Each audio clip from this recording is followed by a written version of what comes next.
My younger sister had an affair with my husband, got pregnant the same time I did, and now they're leaving me to start a life together. So, for context, I, 30 female, have been married to my soon-to-be ex-husband, Matt, 33 male, for close to 6 years now. I'm an entrepreneur and run my own company. I sell handmade soaps and candles. I have put my blood, sweat, and tears into making my company what it is today. I built it from scratch and take immense pride in it. My life was pretty great until everything came crumbling down about 2 months ago when I found out that my husband was cheating on me with my young... Yes, that happened. I'll get into more details later, but I was absolutely shattered. Little did I know that this was just the tip of the iceberg. Some backstory first. I'm the eldest of 3 siblings, and Grace, 20 female, is my youngest sister. She's nearly 10 years younger than me and was a bit of a surprise to all of us when she was born. I adored her from the minute I saw her. I had a younger brother, but I really wanted a sister, and I was overjoyed to see her come home. Since she was so much younger than me, I sort of became like a second mother to her. I doted on her constantly, fed her, bathed her, and even bought things for her with my pocket money. She was the cutest baby, and I made my dad buy me a digital camera so I could take pictures of her and make them into a scrapbook. I loved her so much and was pretty much ready to do anything to make sure she was happy. As we got older, I started earning some money, and I'd buy her all sorts of toys, books, and clothes. I'd pick her up from school every day, we'd spend our weekends watching Gilmore Girls together, eating ice cream and popcorn, and visiting the bookstore. Those were some of the best days of my life. I could tell even from back then that Grace adored me just as much as I adored her. Things began to change when I moved out for college. It was in a different state, and although I tried to visit home as much as I could only manage to go during the breaks. I missed everyone a lot, especially Grace, and I hated the fact that I was going to be missing out on such a big part of her childhood. I was thriving in college. For the first time in my life, I was staying away from my parents, and I got way more freedom to do whatever I wanted. So I did the typical college things and went to a bunch of frat parties with my girlfriends, and it was at one of these parties that I met Matt. He was actually the DJ, and I thought he was the coolest guy ever. He had tons of tattoos, shoulder-length hair, and just exuded charisma. We hit it off almost immediately and partied the night away. After exchanging numbers, I later came to know that he was actually a student at my college but was a couple of years older than me. He texted me, and we ended up meeting a few times. I was completely smitten with him. He was funny, smart, and easy to make conversation with, not to mention he was very easy on the eyes. He was also a little adamant and obnoxious, but at that point in time, I was too infatuated with him to even realize it. I sometimes look back and wonder why I was so obsessed with him when he was only doing the bare minimum and wasn't really as great as I thought he was. But then I realized that when you're young and in love, you kind of disregard these things, only for them to bite you in the face later. Anyway, we went out on a few dates, and before I even realized it, we were dating, and it was great. After he graduated, we both moved in together. Matt and I made a great team, and we got a tiny apartment near my campus, which made it easy for me to go to class. Matt got a job as an intern at a tech company, and I started working part-time at a bistro on campus. We weren't making much money, and we were barely able to pay the bills, but we were happy. I truly felt like I was an adult. Matt helped me out a lot. He'd make me breakfast, help me out with my studies, and he sometimes even pulled all-nighters with me before an exam, even though he had work the next day. I couldn't believe that I had landed such a perfect guy. He made me feel loved and validated, and I had never experienced that with any of my previous boyfriends before. Whenever we went out, he proudly introduced me to everyone as the love of his life, even at his work parties. He'd make sure to introduce me to all his colleagues and gush about me to the point where I felt a little overwhelmed. He was truly devoted to me, or at least, that's what it felt like. Matt met my family for the first time the weekend I was graduating. They had heard all about him on the phone, but had never actually met him until then. By then, we were in a full-fledged relationship, even sharing a bank account. They absolutely loved him. My dad was very hard to please. He never approved of any of my previous boyfriends, but Matt managed to win even him over. My parents were a little angry that I had moved in with Matt without telling them, but after seeing how well he treated me, they weren't too upset. I was thrilled to see Grace. She was almost, and this was the first time she was visiting me at college. She had the best time talking to all my friends and professors. She also loved Matt. I could tell that she kind of had a crush on him because she got shy and fidgety whenever he was around. Over that weekend, Matt had won the hearts of my entire family, and I was relieved because I truly did love him, and I wanted our relationship to last forever. After graduating, I started working as a personal assistant at the same company that Matt worked at, which was perfect for us because we got to see each other all the time. About a year later, we had been dating for about 4 years, and Matt finally popped the question. It was beautiful. He had planned this beautiful proposal. I was over the moon, and of course, I said yes. When we got back home, I was shocked to see some of our closest friends and my parents and siblings there to celebrate our engagement. He even managed to decorate our apartment. Later, I came to know that Matt flew my family down just for this special occasion. I truly felt like I had found the one. We got married less than a year later, and it was beautiful. Grace was my maid of honor, and we also managed to save up enough money to afford a bigger apartment. We even got a cat together. As the years passed, I truly felt like I was blessed to have such an amazing husband. He took such wonderful care of me and made me feel like a princess. My career was on the rise, and he had also managed to get promoted. We began thinking about starting a family. Meanwhile, things weren't that great with Grace. She changed drastically. Her best friend, who was basically like another sister to her, had tragically passed away. It was very sudden and unexpected, and Grace was inconsolable. I rushed back home to help her, but she was a mess. After this whole incident, I observed a drastic change in her. She stopped speaking, stopped eating, and we just gave her space and time to grieve and understand reality. Her condition wasn't getting better, even after months, and that's when I started getting worried. She was only and was dealing with horrible circumstances. She stopped going to school and was failing most of her classes. I wanted to put her in therapy, but my parents insisted on just giving her more time and space to grieve. She eventually started talking more and leaving her room, but I knew that she was depressed. It was as if the happy, energetic Grace I knew was gone. Her condition started getting worse. I soon started getting calls from my mom telling me that Grace was hanging out with bad company, older boys who drank alcohol and did drugs. She also told me that she caught Grace smoking. I was shocked because this was completely out of character for her. When Matt and I visited home one Christmas, things went from bad to worse. I could see a visible change in Grace. The way she dressed, spoke, and acted had changed drastically. She was being very rude and disrespectful, and she was just overall being a brat. I tried speaking to her personally. She used to always tell me everything, but this time, no. No matter how much I tried to understand her, she shut me out. She told me that I was never going to be able to understand her pain, and that she just wanted to be left alone. The day I brought this up with Grace, a huge argument broke out. She said that she wasn't crazy and didn't need therapy. A lot of harsh words were exchanged, and only Matt was able to calm her down. Eventually, she said that she was going to a friend's house to relax. She didn't come home that evening, and by night, I was beginning to panic. I was about to start calling all her friends when her boyfriend at the time, he was a year old, dating a year-old, called us and told us that Grace had overdosed on some pills. My heart dropped. We rushed her to the hospital, and they were able to resuscitate her. We later found out that Grace had been taking drugs ever since her friend died to numb the pain. We vowed to do everything to prevent this from happening again and put her in therapy. This had been a terrible ordeal, and I was just glad that she was getting help. Barely a few months later, I got a call saying that she had overdosed again. Miraculously, she survived yet again, but this time, we had to put her in rehab. She'd stay there for a few months, get clean, and once she got out, she'd start all over again. It was pathetic to see such a young girl just wasting away her life like this. No matter what we did, she reverted to her old ways. It became a vicious cycle, and the more we tried to help, the more she pushed us away. After many failed attempts to get her clean, I gave up.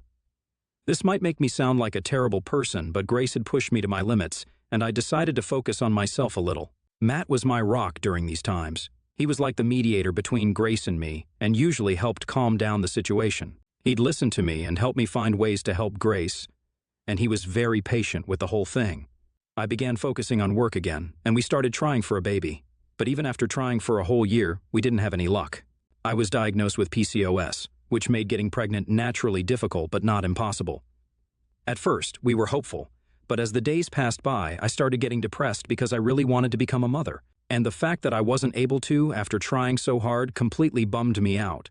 This started affecting my work, and my performance began to decline. Eventually, I quit because I just didn't feel up to it. I felt like I had failed as a woman to achieve the most basic, primal objective of being a mother. I could tell that Matt was equally struggling, but he never blamed me for it, nor did he pressure me into doing anything I didn't want to. I tried getting other jobs, but wasn't able to, and that's when I decided to make something of my own. I had always loved handmade soaps. In fact, as someone who suffered from acne, I had started making my own soaps years ago and had a general understanding of the ingredients that went into making them.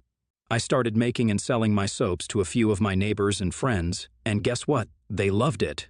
Soon they started ordering from me on a monthly basis, and my friend made a website, and I started selling them throughout the country. One of my friend's daughters made a TikTok about it, and that's when my business truly blew up, and I started making a profit.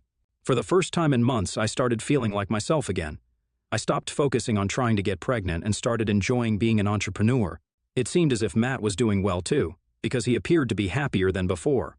He said he had gotten promoted and had started taking frequent business trips. Things were finally looking up for us until about 2 months ago. Matt was on one of his trips, and I was lonely, so I decided to visit my parents and try to mend things with Grace. When I went back, they told me that Grace had moved out and was living with a friend. I decided to pay her a surprise visit and went to the address that my parents gave me. It turned out I was the one who was surprised because when I went to her house, Matt opened the door. Yes, my husband Matt, half-dressed. Grace was right behind him, and they both looked horrified. I was more confused than anyone, and I refused to believe what was in front of me, but the guilty look on their faces confirmed my worst suspicions. Both of them said that he was just visiting her and that he was working nearby, but I did not believe a single word. I was completely blindsided. My mind refused to make sense of what was happening. The last thing I ever expected was Matt cheating on me, and that too with my little sister. The worst was yet to come. In my volatile state, I didn't even notice that Grace was pregnant. She looked about 4 to 5 months pregnant. I was so disgusted that I threw up and nearly fainted. The situation escalated so much that the neighbors called the ambulance, and I was taken to the emergency room. The whole time I was paralyzed with shock. It was as if I'd gone into a trance, because nothing anyone said mattered to me anymore. But wait, it gets worse. At the emergency room, they ran a bunch of tests on me and gave me an even bigger shock. I was pregnant, about months into it. Yeah, I can't believe it. Now that I look back on it, this whole situation is so terrible that it's actually funny. I had tried for years to get pregnant, but to no avail, and the day I found out that my husband of almost years was cheating on me with my baby sister and had knocked her up, I found out that I was pregnant too. This had to be a joke, but sadly, it wasn't. My parents arrived and they nearly fainted when I told them what had happened. Matt and Grace finally stopped by, and instead of giving an explanation for everything, Matt came up to me and told me that he didn't love me anymore, that he loved Grace, and that he was going to marry her. I threw up again. Grace told me that she and Matt had been together for over a year now and that he was planning on divorcing me but just couldn't find the right time to tell me. Matt said that I was emotionally unavailable and unable to satisfy his needs for years, and so he found comfort in Grace's arms. It began as a friendship, which quickly developed into something more. Grace said that she knew what they were doing was wrong, but after Matt promised to divorce me, she decided to go ahead with the relationship and give him one thing he always wanted: a baby. I couldn't believe it. Matt always seemed so supportive and loyal. He never gave me any indication that he was having problems in our marriage. Up until a few days ago, when I dropped him off at the airport, he kissed me and told me he loved me like he always did. I had no idea that he felt this way. I was completely blindsided because this was the last thing I expected. I didn't know how to feel. There was so much going on that my mind couldn't process anything. But one thing was for sure: I didn't want anything to do with Matt or Grace again. My heart was broken beyond repair. And when I told Matt I was pregnant, he was in disbelief but still stood by the fact that he wanted to be with Grace. I was very disgusted by the whole thing. Matt had known Grace since she was, and that was a whole new level of creepiness. I decided to stay with my parents for a bit because the doctor said that this was a high-risk pregnancy. All I wanted was a baby, but I had never been more miserable in my life now that I had a baby in me. A lot of my friends and relatives broke ties with Matt and Grace, completely disgusted by what they had done. They started focusing on the positive and buying gifts like toys, clothes, and strollers for the baby. You won't believe it, but Matt and Grace didn't call me even once to apologize. The only time Matt called me, he had the audacity to ask me to buy things for his baby with Grace because the whole family had isolated them and had not given them a single thing while they were overdoing it for me. He said that both he and Grace felt like they were being punished by everyone, and their baby deserved just as much stuff as mine did. I couldn't believe what I was hearing. These people had ruined my life and had the audacity to ask me to buy them things. Disgusting. Matt completely blocked me out of his life in the coming weeks. I tried many times to get in contact with him to discuss what to do further, but he didn't even reply. My parents told me that Grace had been telling them that she had a boyfriend who loved her and treated her well. Every time they asked to meet him, she would come up with some excuse, but they had no idea it was Matt. I don't know how he did it, but he managed to manipulate my emotionally fragile sister and somehow convince her that I was the problem and he was not in the wrong. That boiled my blood more than anything. Grace's betrayal hurt me more than Matt's. After about 2 weeks of trying to contact him, I decided to get lawyers involved and file for divorce. However, just before I could do it, I got an anonymous email claiming that they had important information about Matt. I thought it was a prank, but I was very curious. I mailed them back saying that I was interested, and then they sent me another email with a link to a folder that contained photos of phone conversations, bank statements, and other documents about Matt. The email said that Matt had lost his job over 2 years ago and had borrowed tons of money from some moneylenders. He was unable to pay back what he owed, was now avoiding them, and was in a ton of debt. They found out that he had another girlfriend in Thailand who was willing to let him stay at her place. Phone conversations revealed that he had been planning this for months. He secretly bought plane tickets and got a work permit for Thailand and was planning on leaving next month, leaving everything behind so that he could evade paying back his loans and start a new life with her. My jaw dropped. I refused to believe that Matt was this unhinged, but the proof was right there in front of me. Everything was there, all the conversations that he had with the moneylenders, pleading with them for more time, the conversations with his girlfriend, talking about how he was going to marry her. Never once did he mention that he was already married. Bank transfer statements, even plane tickets and visas. Matt had somehow convinced my sister that he loved her and was going to stay with her when he was planning on leaving all of us in the dust, or he was going to pay. There was no way he could ruin all our lives and then just run off and avoid the consequences of his actions. Enough was enough. I printed out all the information and sealed it in an envelope. After talking to my parents, I finally contacted my lawyers and told them everything. After a lot of objections and excuses, my lawyers were finally able to get hold of Matt and arrange a meeting. When we finally met, I was happy to see that he had brought Grace along with him. As soon as he saw me, he started saying that he didn't love me anymore and I had to get over him and to stop leeching off him for everything. I laughed as I handed him the envelope and told him that it contained everything that he'd ever need. He looked surprised, but as he went through the documents, all the color in his face drained away. I told Grace everything about how he was planning on leaving her, fooled her, and showed her all the receipts. Matt said that I was trying to frame him for everything because I was jealous and started making excuses, but as I said, the proof was irrefutable, and my lawyers ensured that I was protected. I served him the divorce papers like the cherry on top. He looked like he was about to faint. He once again made up fake excuses, denying all the claims, but when he realized that even Grace wasn't buying his story, he started apologizing and saying that this was all a big misunderstanding. He was advised to get his lawyers involved before he ruined matters even more. My lawyers assured me that Matt wasn't going to be leaving anytime soon because the work permit that he had was obtained illegally. Yes, this just keeps getting worse and worse for him, which was great for me because that meant that he had to face the consequences of his actions. The divorce trial will start soon, and at the moment, everything is a mess.